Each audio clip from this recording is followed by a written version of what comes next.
Okay, so this is my story.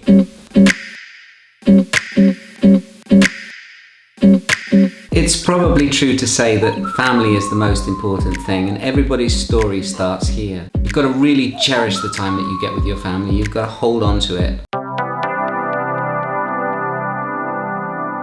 So I was born on the 17th of December 1966 to a Scottish-Italian mum and an English dad. That's my kid sister. I had really goofy teeth when I was growing up, although I did get them fixed later on. What is your personal opinion on school meals?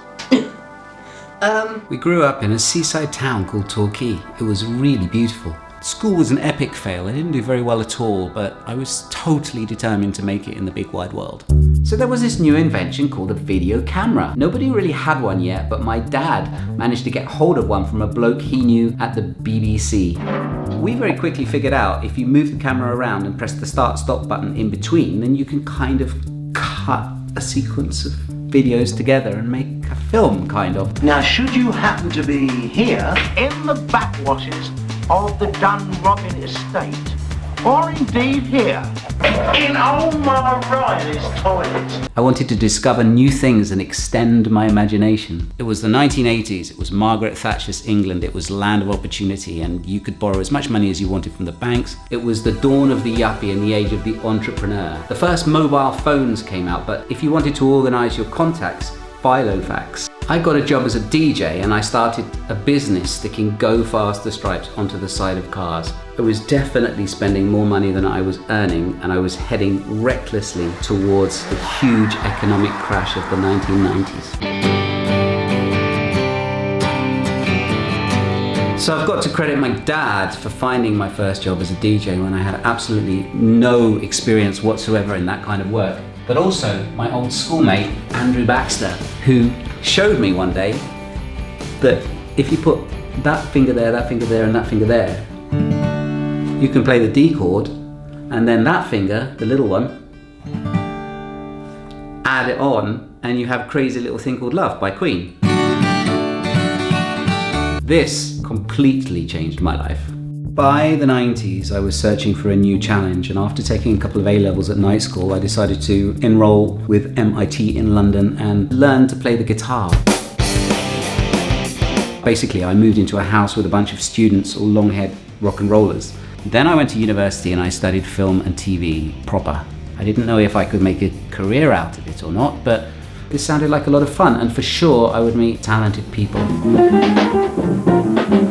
Very soon I was a professional singer playing Beatles tunes in bars and pubs. It was my new job. That's Mike, the one in black, and the other one's Barney with the hair. We're rehearsing because they've got a gig later tonight at Acton. Okay.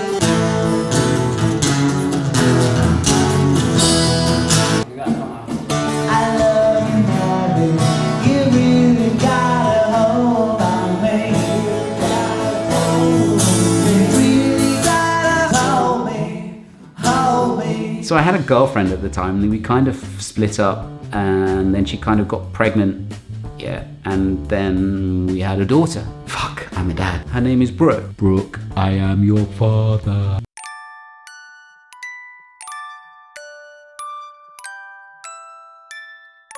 Becoming a dad gave me an excuse to buy a new video camera, and here at exactly that moment in time you can see the rest of my family. That's my dad and my mum, and also my sister on the right hand side.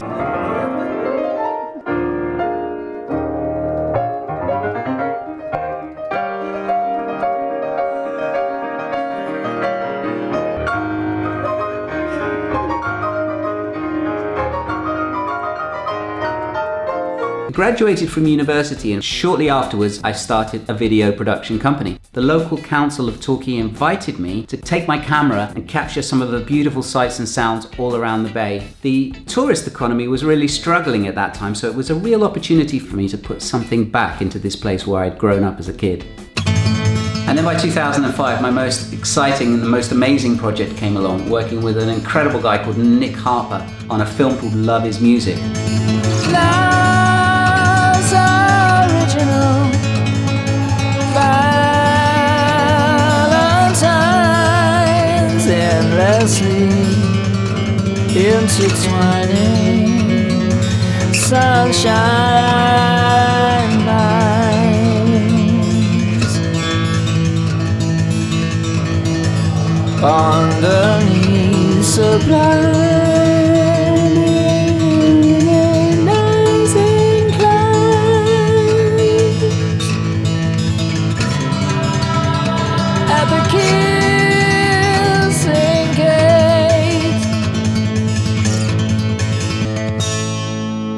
was this moment just after its release when I was out with a friend in Leicester Square in London, and HMV Records was still open. I had a look on the shelves just out of curiosity, and there it was, my film. You can accomplish anything if you really put your mind to it and you just keep going, keep going, keep going. The way you live your life is kind of like the way you use your camera. You point it at lots of different things and then you focus on something that you like and do your very, very best to capture the moment, but then you move on to something else. I was determined to be a successful documentary filmmaker, but it just didn't happen.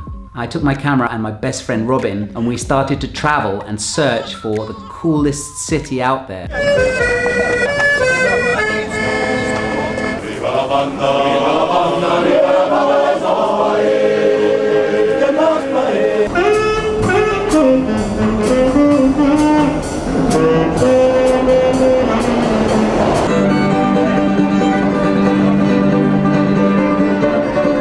Six countries later, we unanimously decided that the best and coolest place to go and live would be